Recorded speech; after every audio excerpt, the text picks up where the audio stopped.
আমাদের সেলসের ছেলের অবস্থা এখন এর অ্যাক্সিডেন্ট হলো সকালেই জাস্ট আমরা জিম টিম করে তারপরে নিজের যেমন ফিল্ডে বেরোয়েছিলাম তারপরে কাজ করাকালীন এর অ্যাক্সিডেন্ট হয়েছিল। কোম্পানিকে ফোন করে বলেছিল, কোম্পানি বলেছিল ঠিক আছে দেখো কি করবে, ওখানে কাউকে ডেকে নাও।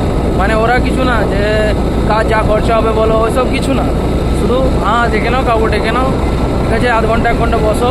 কিন্তু ওর পায়ে চোট লেগেছিলো, তো এখন এক্স রে করালাম ওকে, গাড়িটা ওর সার্ভিস সেন্টারে দিয়ে এলাম, গাড়িটার অবস্থাও দেখাচ্ছি। তাহলে ভাবছেন একটা সেলসের ছেলের জীবন কীরকম হয়, মানে জীবনে এতটা কষ্টদায়ক যদি আমাদের জীবন চলে যায় না তাও কেউ কোনোদিনও দায়ী নেবে না। ঘরের বাইরে কাজ, আজ মরে গেলে কালকে কেউ দেখতেও আসবে না, ঠিক আছে? তো সবাই সাবধানে অন্তত কাজ করবে, কোম্পানি যে যেটাই বলুক, অত তাড়াহুড়ার কিছু নয়, আরামসে কাজ করবে। কোম্পানি তো প্রেশার দিবে কি, তাদের কাজ দরকার, তাদের টার্গেট পুরা দরকার, তাদের সব কিছু দরকার, কিন্তু নিজের সেফটিটা আগে।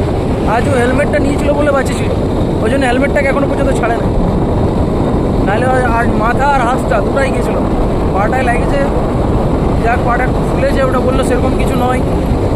তারপর দেখা যাক, গাড়িটার অবস্থা তো বিচ্ছিরি খারাপ, দেখে নাও।